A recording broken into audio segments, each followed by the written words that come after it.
Welcome to Madhu vlogs. Hi friends, hi hello, ఎలా ఉన్నారు? నేనైతే చాలా బాగున్నా. మరి మీరు బాగున్నారా? అందరికీ ముందుగా wish you A happy new year అండి. ఈ న్యూ ఇయర్కి మీరు అనుకున్నది తప్పకుండా నెరవేరాలని ఆ దేవుణ్ణి మనస్ఫూర్తిగా కోరుకుంటున్నా. నేను ఇప్పుడు చేసే రెసిపీ మీ అందరికీ తెలిసిందే, కానీ నా పద్ధతిలో చేసి పెట్టండి. జస్ట్ 15 మినిట్స్లో చికెన్ బిర్యానీ రెడీ అయిపోద్ది. మనకు చాలా టైం సేవ్ అవుతుంది. మనకు వంట రుచిగా ఉండాలి, టైం కూడా సేవ్ అవ్వాలనుకుంటున్నారా? అయితే నేను చేసే పద్ధతిలో ఒకసారి చేసి పెట్టండి. మామూలుగా అయితే వంట రాని వాళ్ళు, బ్యాచిలర్స్ కూడా చాలా ఈజీగా చేసుకోవచ్చండి. మరి ఇంకెందుకు లేట్, రెసిపీలోకి వెళ్ళిపోదామా? ముందుగా ఒక బౌల్ తీసుకొని 200 గ్రామ్స్ చికెన్ వేయండి. ఆ చికెన్లో 1 tablespoon garam masala, 1 tablespoon salt, 1 tablespoon కారం, 1 tablespoon dhania powder, 1 tablespoon chicken masala, 2 cups curd add చేసుకొని బాగా ముక్కలకు పట్టేలా మ్యారినేట్ చేసి ఒక హాఫ్ అన్ అవర్ ఫ్రిడ్జ్లో పెట్టుకోవాలి. ఈ ఫ్రిడ్జ్లో పెట్టుకుంటేనే ముక్కలకి బాగా మ్యారినేట్ అవుతుందండి మసాలా అంతా.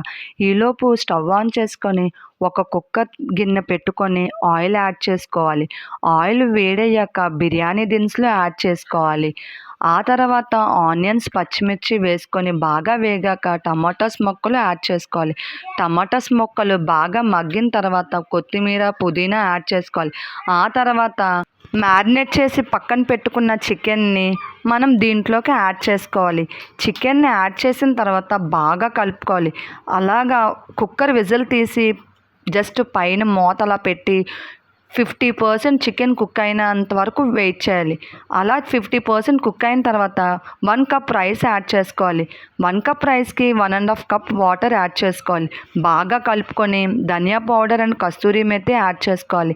ఈ స్టేజ్లోనే మనం సాల్ట్ సరిపోయిందో లేదో అడ్జస్ట్ చేసుకుని, ఇన్ కేస్ సరిపోతే కొంచెం సాల్ట్ని యాడ్ చేసుకొని మీ రుచికి తగినంత సాల్ట్ యాడ్ చేసుకోండి. బాగా కలుపుకున్న తర్వాత కుక్కర్ మూత పెట్టాలి. కుక్కర్ మూత పెట్టి 3 విజిల్స్ రావాలి. ఆ తర్వాత కుక్కర్ని అలా 10 మినిట్స్ అలా వదిలేయండి, కదిలించొద్దు. అలా వదిలేసిన తర్వాత ఒక 10 to 15 మినిట్స్ తర్వాత కుక్కర్ మూత తీసుకొని సర్వ్ చేసుకుంటే తింటే ఉంటుందండి. స్వర్గంలో ఉన్న దేవుడు కిందకి దిగి వచ్చి మిమ్మల్నే వరమేమని అడుగుతాడండి. Thank you for watching. Subscribe my channel. Keep supporting.